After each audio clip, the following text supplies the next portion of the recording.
What's up, guys? Rob here. Welcome back to my next movie review of The Devil's Rejects.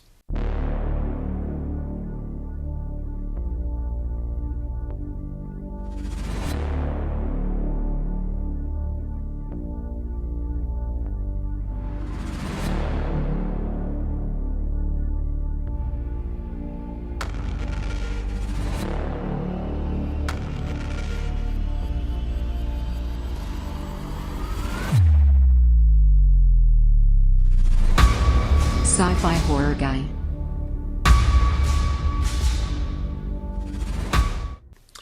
Now, I stated that I saw the Three from Hell trailer, and I wanted to review both House of a Thousand Corpses and The Devil's Rejects before I see that movie and review that one. So, if you haven't seen my review of House of a Thousand Corpses, definitely check it out. We are going to tackle the sequel, Devil's Rejects, 2005 American horror film, written and directed by Rob Zombie. It was released on July 22nd, 2005, with more positive reviews than the first movie. It even made a little bit more money. If you ask anybody, pretty much anybody, they will say that this is their favorite out of the Firefly family movies. Some will even say that this is their favorite Rob Zombie film. I do really like this film, but it's not my favorite. I prefer the first one over this one, and I know I'm in the minority when it comes to that, and that's fine. Had a budget of $7 million, same as the first movie, and it made like over $19 million, which is a little bit more than the first movie. The first movie made, I believe the gross was over 16 million. So it takes place 7 months after the events of House of a Thousand Corpses, and the family gets ambushed at their home. I mean, they're all sleeping, and the police show up and they start shooting up the place. And it sucks because some characters, like, Mama Firefly, also known as Gloria, she was replaced by Leslie Easterbrook. She replaced Karen Black, and I really like Karen Black, but she gets arrested. Rufus, who was hardly even in the first movie, that's probably one of my complaints that I didn't mention in the first movie, is that Rufus, I don't think, got enough credit.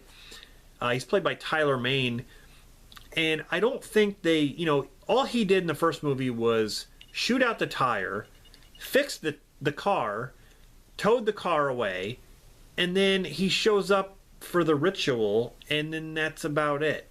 In this movie, he gets shot and killed. I thought that was a waste. I was just like, okay, that sucks. But the police show up and they start chasing Otis and Baby Firefly, who are on the run. And then they meet up with Captain Spaulding, who joins them. And then, they're basically hiding out from the police. You got William Forsythe, who plays Sheriff Whitell, who's the brother of, the sheriff who died in House of a Thousand Corpses. So now he's on, like, this revenge streak. He wants to capture these guys and torture them because of what they did to his brother. So I really like William Forsythe in this. I thought he did a great job. It's almost like the roles are reversed in this movie. It's like William Forsythe is the crazy one, and these guys are just on the run. Even though they do act crazy in this. I mean, there's that whole motel scene that goes on forever. But, the sheriff acts nutty in this film. He, especially the third act, he just goes nuts. It's like, okay, who's the monster here? But I like that. I really like how it shows how a human can act when he's faced with that kind of like aggression and that kind of thinking, I guess. Ken Foree's in this. Yeah, you got a lot of actors and actresses. Matthew McCrory, who plays Tiny. This was his last film before he died. He played the deformed family member. But But like I said, he's got the Guinness Book record, or he's got the Guinness record of being the tallest actor, the biggest foot, and the longest toe, which is crazy. You got Danny Trejo, Diamond Dallas Page in this, Tyler Mane, like I said, Kane Hodder as a gas mask officer. You got PJ Souls. There's just a lot of different actors and actresses, well-known actors and actresses in this. But the whole movie is basically these three on the run. They take refuge at this motel, like I said, and there's a lot of things that happen at this motel that were cut, actually, from the film. I believe 2 minutes were cut to avoid the NC-17 rating, but the footage was actually restored for the DVD. And it's nothing, I don't understand it, it's nothing really bad. It's just like, I'm not going to get into it. It's just, there's a couple scenes that happen that just show some, you know, there's nudity and there's graphic stuff that happen. It's I've seen worse, but they do worse stuff like that in Cannibal Holocaust, for crying out loud. But anyway, so they're on the run. They stop, you know, at Ken Foree's place, and he's running this this place where you can like sleep with women and like gamble and all sorts of stuff like that. But you got Diamond Dallas Page and Danny Trejo, who are basically hired to find these guys. And anybody who they come into contact with, they basically kill. They don't give a shit. They kill them. They don't care. But that's basically the movie. It's very different. Very different from the first movie. It's I don't even know how to describe it. It's like the first movie was an all-out horror film. This movie is like they're on the run, kind of like crime horror film. I guess you could say it's a slasher related, but they use guns a lot. It's weird. It's just so different. It's got a different tone too. But anyway, yeah. So the third act of the movie, everything ramps up. When the sheriff, you know, he finally captures these three and he holds them in the house, you know, like putting nails in their hands, you know, to the chairs and stuff like that, and just going crazy on them. He does make some stupid decisions, I want to say, that ultimately ends up, you know, being fatal, but I like the turn of events. I like the fact that the sheriff is hunting them.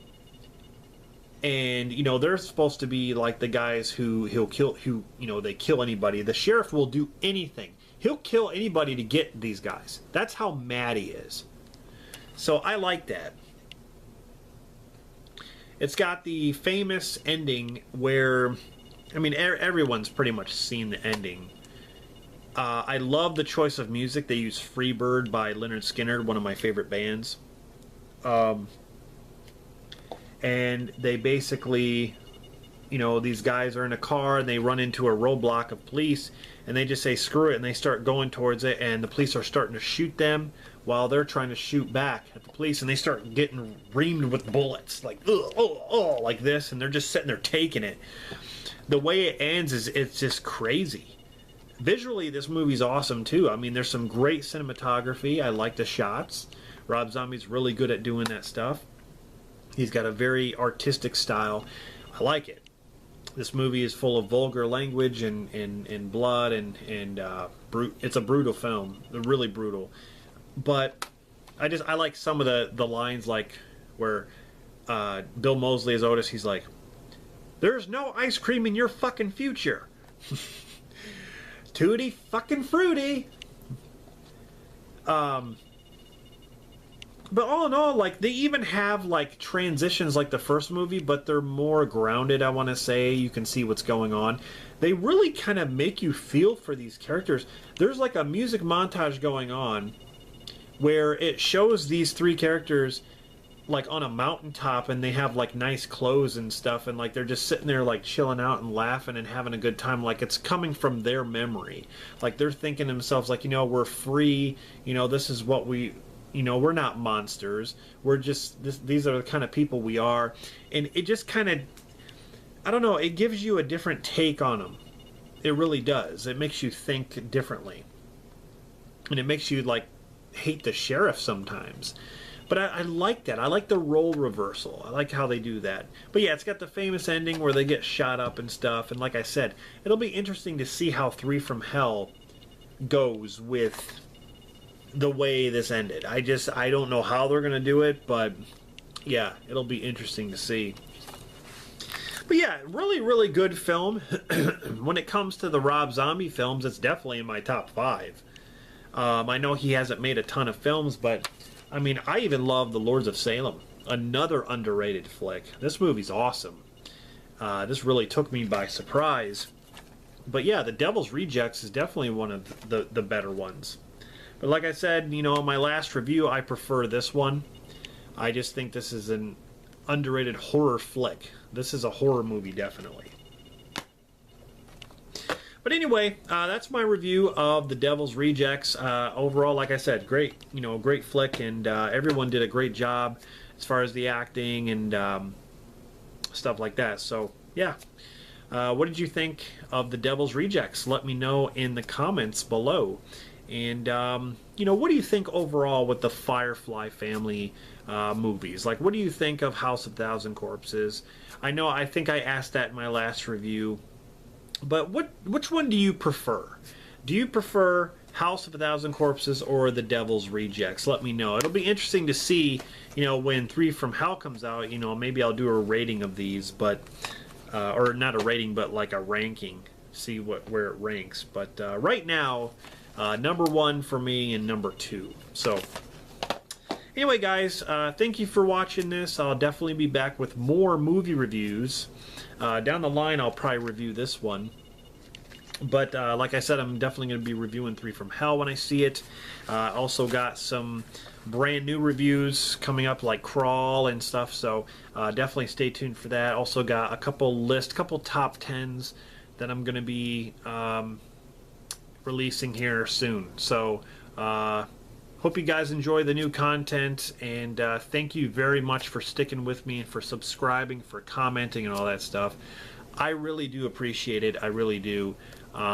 This is a platform, you know, YouTube is a place where I can come and, you know, talk to people and about movies and just be myself and do what I'm passionate about. Like, you know, talking about movies. That's what I'm passionate about. So anyway, guys, thanks for watching. This is Rob signing off, and I'll see you guys in the next one.